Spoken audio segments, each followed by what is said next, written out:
Alright, so today we're going to be doing 10-2, which is going to be angles and angle measure.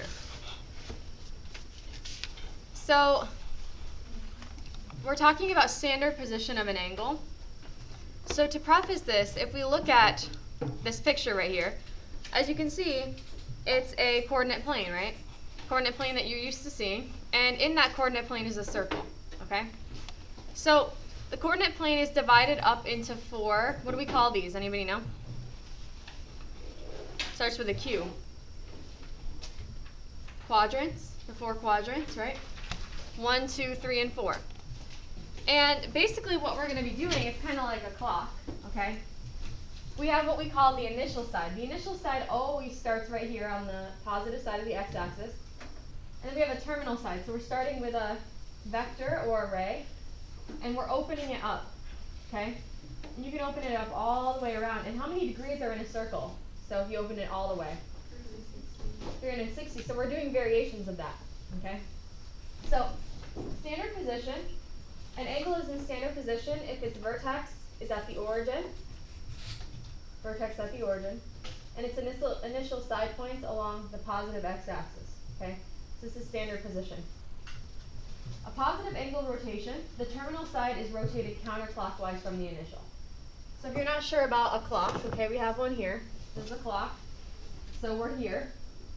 And if you're rotating counterclockwise, you're going against the clock, so you're going this way. Okay? Now if you're going clockwise, which is what a negative rotation will be, you're going down this way. Okay? So that's kind of what's happening here. So, one full rotation is 360 degrees, and note that the terminal side of an angle can make more than one full rotation.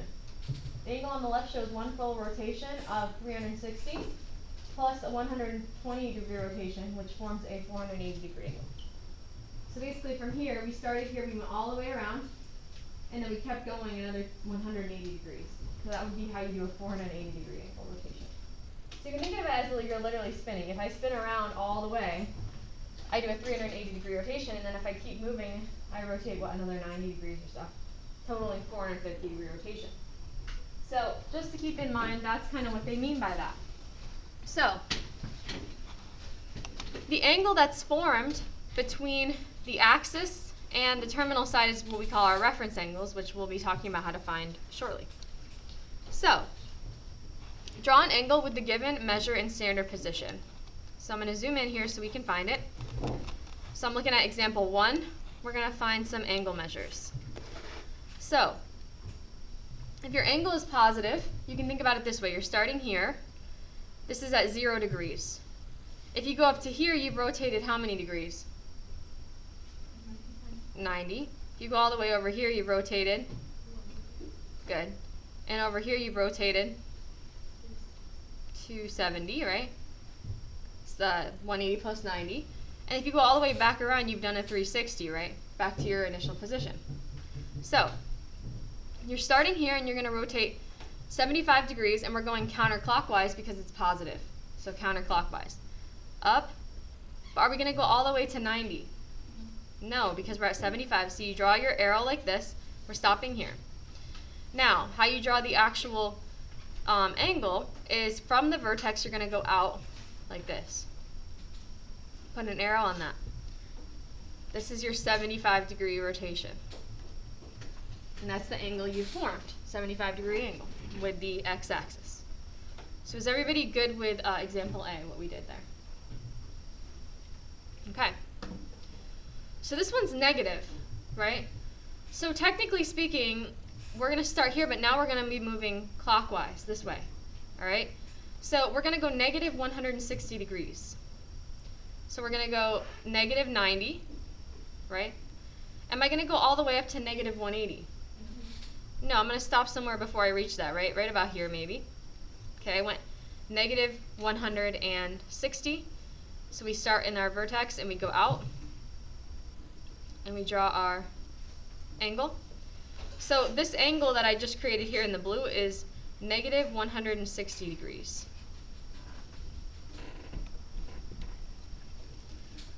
Now, I want to show you how you can convert any negative angle to a positive one if you want to. Okay. If it's negative, what you're going to do is you're going to add 360 to it. So if you add 360 to that, so negative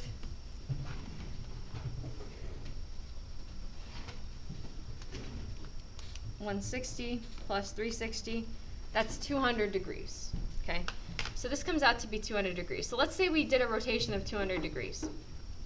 That's positive, so we go counterclockwise, up to 90, down to 180, and then we're going to go a little past 180 to get to 200, right? See how we ended up in the same spot? If we went negative 160 or positive 200, we still get the same angle. Does everybody see that? How we end up in the same spot with this and with this. Is that yes? Okay. Just making sure. Alright, so I just wanted to kind of mention that with negatives. There is always a counterpart, and we call this a coterminal angle actually, which we'll talk about in the next slide. So this one here is 430 degrees. So, if it's a 430 degree angle, it's positive, we're rotating to the counterclockwise direction. So up to 90, down to 180, to 270, all the way back to 360. Now, what I typically will do when I have an angle that's larger than 360, I'll take that angle and subtract 360 away from it to see how many more I have to rotate once I do a full rotation. So 430 minus 360 is 70 degrees. So I'd go a full 360, and then I'm going to go an additional 70 degrees. So now that I'm at 360 again, I'm going an additional 70 degrees, landing me somewhere around here, right? So once I have that, I'm going to draw my angle. Now it doesn't have to be perfect, okay? It just has to be in the right quadrant. I'm just estimating that's about 70 degrees. So this piece right here is about 70 degrees, right? But the whole thing, if I follow this whole purple path is 430 degrees that I went. So does everybody understand how that works? Now, if we look at A and C, what do you notice about A and C?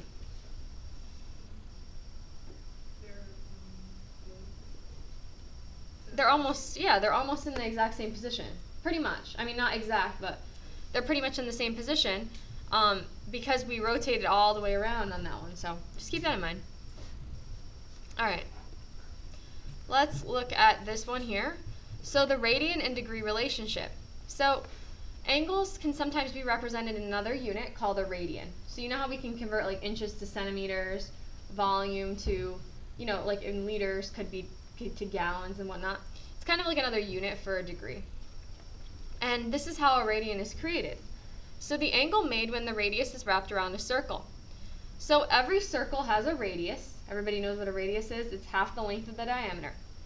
If you take any circle's radius, say you took a string and you measured out the radius, and then you took that string and laid it along the side of the circle, okay, like at the side of it, this length, okay, creates this arc, and that angle formed is what we call 1 radian. And that angle will always measure 57.3 degrees. So every circle has this property. You take the length of the radius of a circle, you lie it along the side, you measure that angle formed, it's always 57.3 degrees with every single circle there is. And that's because all circles are proportional to each other. While they're not always the same radius, they're always proportional, right? So that's the reason that that works.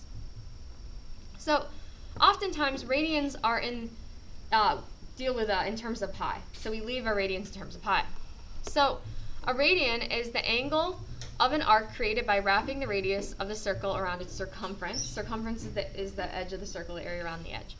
If we traverse the circle completely 360 degrees, we'll have traveled the length of the circumference. So the circumference of a circle is equal to 2 pi r. Everybody remember that from geometry? Now let's assume that our radius is 1 for this situation. So if my radius is 1, what would be the circumference here? If it's 2 pi r and my radius is 1, in terms of pi, it's going to be 2 times 1, which is 2 pi. So a 360 degree rotation is equal to 2 pi radians. That means an 180 would be how much? Half of that, which is just 1 pi, right? Good. So if we had 2 pi's earlier, now we have 1 pi for half. And so on. If you do 90, it would be pi over 2, and so on. So now we're going to talk about how we convert between radians and degrees. So if you want to go from degrees to radians, this is the formula you use, okay? So you take the degree measure and you multiply it by pi over 180. And you typically leave radians, you know what I mean when I say in terms of pi? You don't calculate the pi, you leave it with the pi in it. And then if I want to go from radians to degrees, this is the formula I want, alright? So I take my radians, I multiply it by 180 over pi. So that's how you can go back and forth between the two units, alright? So let's go ahead and try some problems where we convert. So convert each degree measure to radians. So I have my degrees here, I'm going to convert it to radians, right? So what's the formula I need to multiply by? 30 over 5. I think it's, yes. So what you do here is, we're in degrees, right? So we want to go from degrees to radians, so we take our degrees and multiply it by pi over 180, alright? So we're going to multiply it by pi over 180. So this becomes 30 pi over 180, which we can reduce, right? 30 over 180 reduces as a fraction. And it reduces if you divide the top and bottom by 30 to pi over 6. So 30 degrees is the same thing as pi over 6 in radians. And that makes sense because if 360 is 2 pi, 30 degrees is a 1/12 of that, right? Which is a 1/12 of 2 pi. So once again, we're going to multiply by pi over 180. That's going to become 150 pi over 180. I believe these are both divisible by 30 once again. Yep. So if you divide the top and bottom of these by 30, you're going to get 5 pi over 6. So that's just reducing the fraction. Is everybody good with B? And now this one here, we're going to multiply by pi over 180. That's going to give me negative 220 pi all over 180. I believe they're both divisible by 20. So this reduces to negative 11 pi over 9. So is everybody good with that one so far? Alright. Moving on then. Convert each radian measure to degrees. So, now we're going from radian to degree, and I can tell because radians don't have the unit of degree, that little symbol, so I know it's in radians. Okay, degrees always got to have that symbol. So, to go the other way, you're going to multiply it by 180 over pi.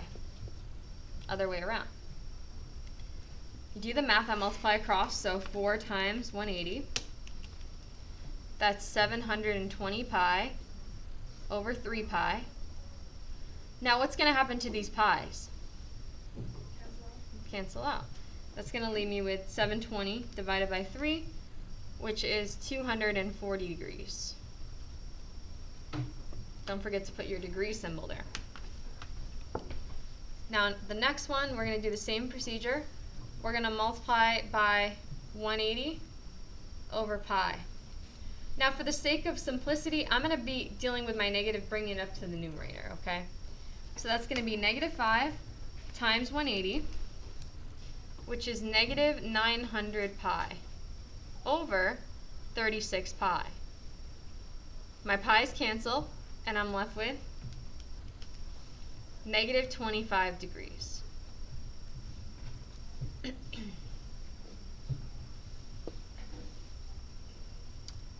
And the last one we're going to do is C. Once again, we're going to multiply by 180 over pi. We multiply across 7 times 180 all over 4 pi. Pi's cancel, I'm left with 315 degrees.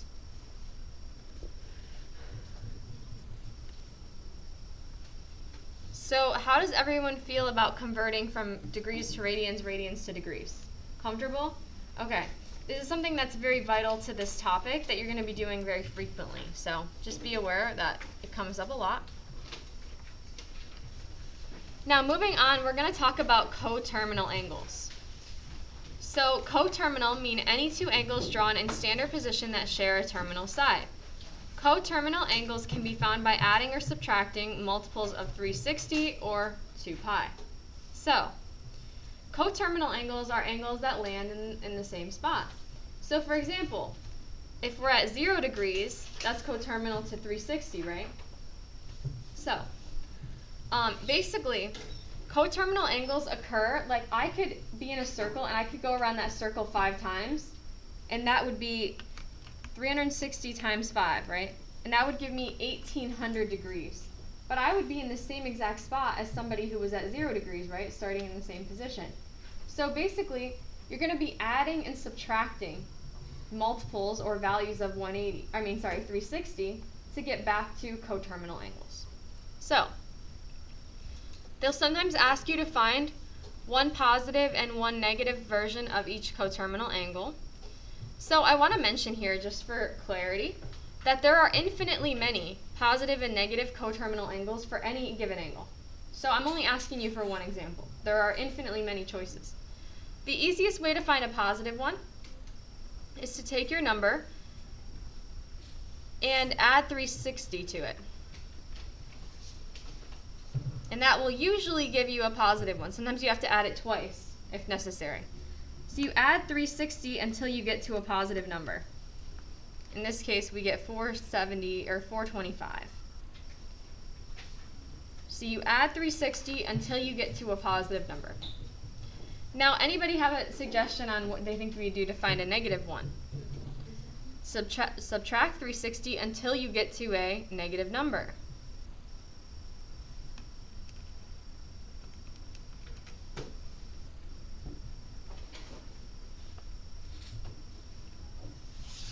And as you can see on the first try, I got a negative, so I didn't have to continue. All right? So now we'll try the next one. So in this case, you have two choices for the positive. You can stick with what I taught you. You can take the number, and you can add 360, right? And that's going to give me 900. But in this case, anybody know what else we could have done for a positive one? Yeah, so we could have here subtracted 360, right? And the reason for that is because that number was bigger than 360 to begin with. It's still going to give me a positive coterminal. So these are both correct answers. So you're basically just adding and subtracting 360 until you get a value that is either positive or negative. Now for negative, we're going to have to subtract 360, right? So you take 540 and you subtract 360, and we see that gives us 120. But what's the problem with that? It's still positive, so what would I do to this number again? I would subtract 360 again, which will give me negative 180, which is what I wanted. So sometimes you're going to have to add or subtract 360 more than once to get a negative or a positive number, depending on the situation. Is everybody good with that concept? All right. Now down here, these angles are not in degrees, they're in what?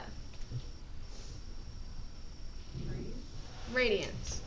So I'm going to teach you how to deal with it if it's in radians, but I'm also going to show you, you can always convert it to degrees and do it that way too. So we know that 360 degrees is equal to how many radians? 2 pi, right?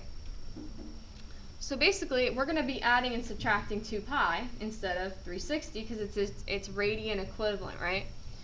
So I'm going to take this and add 2 pi. But the problem is, in order to add fractions, I have to have a common denominator. So I'm going to have to multiply the top and bottom of this by 4, right? Which would give me 8 pi over 4. Now I have to add that to 3 pi over 4, which will give me 11 pi over 4, right?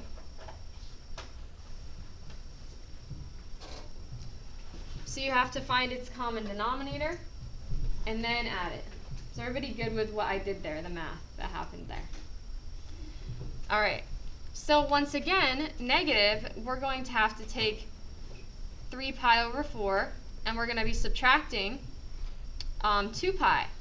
But we know that an equivalent version of 2 pi that has a common denominator for us is 8 pi over 4, right? So we're going to be subtracting away 2 pi as 8 pi over 4, which is going to give us negative 5 pi over 4. And if you get really stuck on this and you don't understand it with radians, you can convert it all to degrees and then convert it back to radians if you want to. Okay, that's always an option that's there for you. So is everybody good with the math that we did? Okay, just common denominator. So now we're going to try the other one. So we're going to be adding and subtracting 2 pi. So if we add 2 pi, the problem is it's not a common denominator. So what could I multiply the top and bottom by in this one? 2. So that now becomes 4 pi over 2, right? So if I add it, that's going to become 9 pi over 2.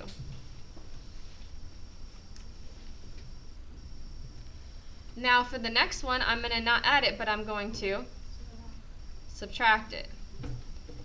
And if I subtract it, what's 5 pi minus 4 pi? Pi over 2. Is that negative? No, I just found another positive, didn't I? Which sometimes happens. So what would I do from this at this point now? Subtract it again. Pi minus 4 pi is negative 3 pi over 2.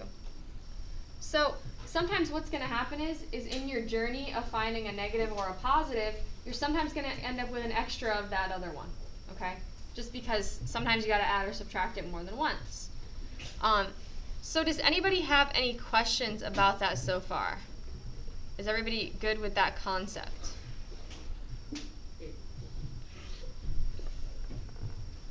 Yes? No? Okay. So now we're going to talk about reference angles. So the acute angle formed between x-axis and a terminal side,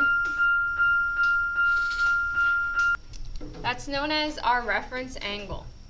So basically, reference angle is the acute angle in each quadrant. Now each quadrant is 90 degrees, right? So it's that angle that falls in that specific quadrant. So there's a rule that we can use to actually find this a little bit easier, and I find this to be helpful, so I'm going to teach you it as well. So each quadrant has a rule. So the first quadrant, if your angle lands in the first quadrant, the rule is it's just an angle. It's just whatever that angle is.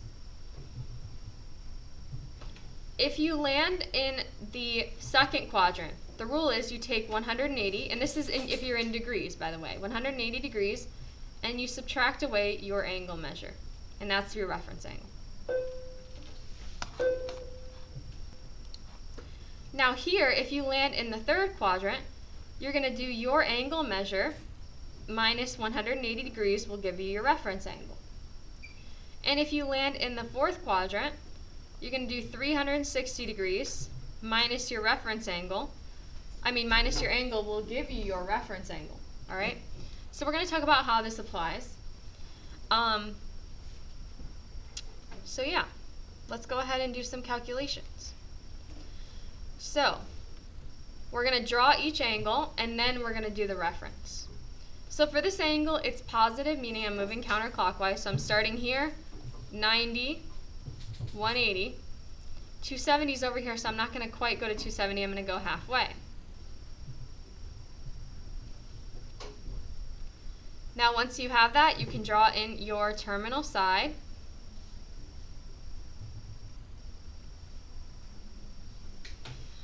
Now another quick thing I want to mention to everybody is the bow tie method. So before we go into anything, I want to talk about the bow tie. So basically our whole goal of doing this is so that we can get some triangles that exist inside of the shape. And the triangles will always look like a bow tie shape. Alright, so if you want to draw this, you can. It's always going to form this bow tie shape. So if you're in the first quadrant, your triangle is going to look like this. Second quadrant, your triangle is going to look like this. Third will look like this. and the fourth will look like this. And see how it looks like a bow tie? That's how you can remember what the shape of your triangle looks like. So that kind of helps you understand why the reference angle is where it is. So anyways, back to this. We just went 225 degrees. So now we're going to find our reference angle. First thing we identify is what quadrant did we land in. So this is 1, 2, 3, and 4. Which one did we land in? We landed in the third quadrant. So that means we're going to use the third quadrant rule, which says that we do our angle minus 180. That's the rule for the third quadrant. That's going to give me 45 degrees. Okay? So that means that this angle right here is 45 degrees. That's your reference angle. So is everybody good with how we got that?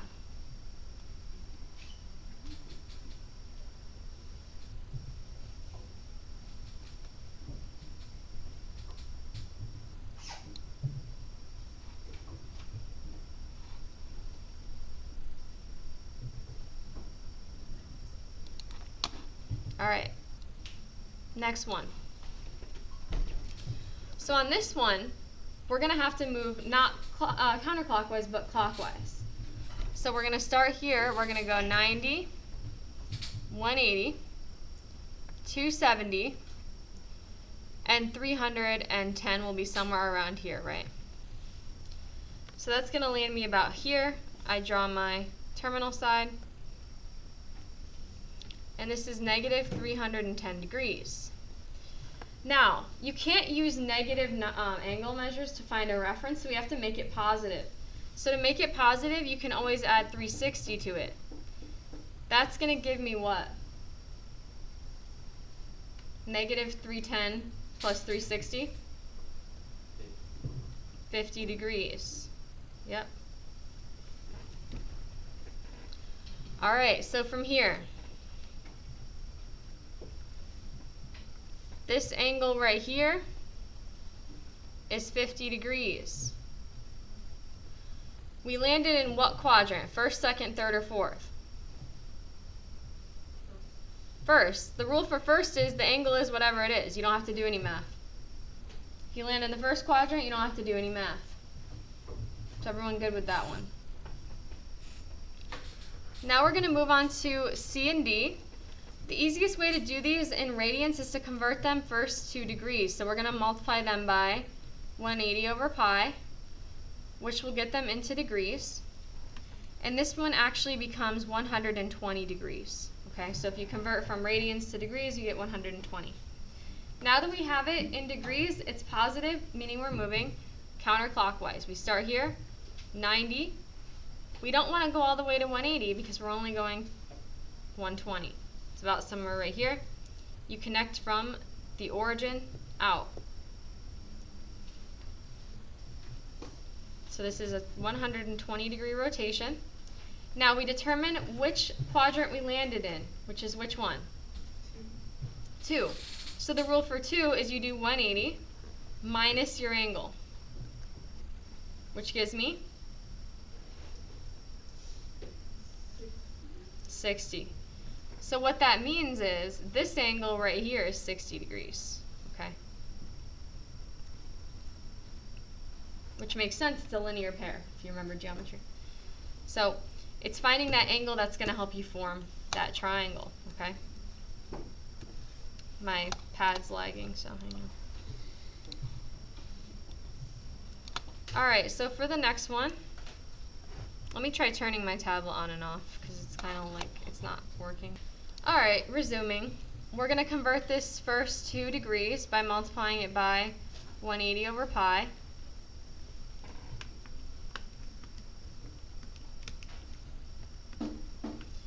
This is going to become 315 degrees. So now that we have that, we can put it in our coordinate plane. So we're going to go 90, 180, 270, but we're not going to go all the way to 360. We're going to go about here to 315. We're going to draw our terminal side, sketch of our terminal side, best we can. This is 315 degrees. But we need to find our reference angle. What quadrant did we land in? 4. So the rule is 360 minus 315, which is what? 45. So our reference angle here is 45 degrees. So is everybody good with where we got that from? Alright. So let me see how much we have left. Yep, so I think what we'll do here is we'll pause and resume until after lunch. Alright?